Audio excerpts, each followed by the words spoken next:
Hello everyone.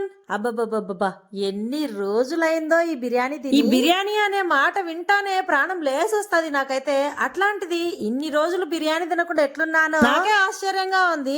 ఏం లేదండి, అదంతా డైటింగ్ ప్రభావం. డైటింగ్ చేసి సన్నగవ్వాలని దృఢ సంకల్పంతో ఉన్నాను ఈసారి. అందుకే ఇంకా దీక్ష పూనానమాట. ఇంకా ఇది కూడా నా కోసం అయితే కాదు, మెయిన్ గా మా పిల్లల కోసం అని మా వారు ఆర్డర్ పెట్టారు. ఈ ఆర్డర్ వచ్చేసి ఇక్కడి నుంచి కాదు, పెట్టింది హైదరాబాద్ నుంచి. మా ఆయన వాళ్ళ ఆఫీస్ పని మీద ట్రైనింగ్ అని పంపించారు హైదరాబాద్ కి. అయితే ఇంకా అక్కడి నుంచి పిల్లలు ఏం తింటున్నారో ఏమో, మనసంతా ఇక్కడే ఉందంట. అందుకనే బిర్యానీ ఆర్డర్ పెట్టారు. మామూలుగా అయితే ఈ 2 బాక్సులు బిర్యానీ దుమ్ములే పడేస్తా నేను ఒకదాన్ని. అట్లాంటిది ఇంకా పిల్లలకు పెట్టేసి ఇంకా వాసన పీల్చుకుంటా ఊరినే ఉండలేం కాబట్టి అట్టా 3 ముద్దలు నోట్లోకి వేసుకున్నాను. టేస్ట్ అయితే అద్దిరిపోయింది అసలు. మా పిల్లలకు పెట్టేసి ఇంకా 3 ముద్దలు తినేసి గబక్కన నుంచి లేచి చేయగడుకున్నాను. లేకపోతే ఇంకొంచెంసేపు ఆడే కూర్చున్నామంటే ఈ రోజుకి ఒక రోజుకి ఏం కాదులే తినేసి అని పొట్ట చెప్తా ఉంటది. ఆ పొట్ట మాటలని మొత్తం పొట్టలోకి వేసుకున్నాం అనుకోండి, నా డైటింగ్ అంతా వేస్ట్ అయిపోతుంది. మీరు మాత్రం వీడియోకి ఒక లైక్ చేసి సబ్స్క్రైబ్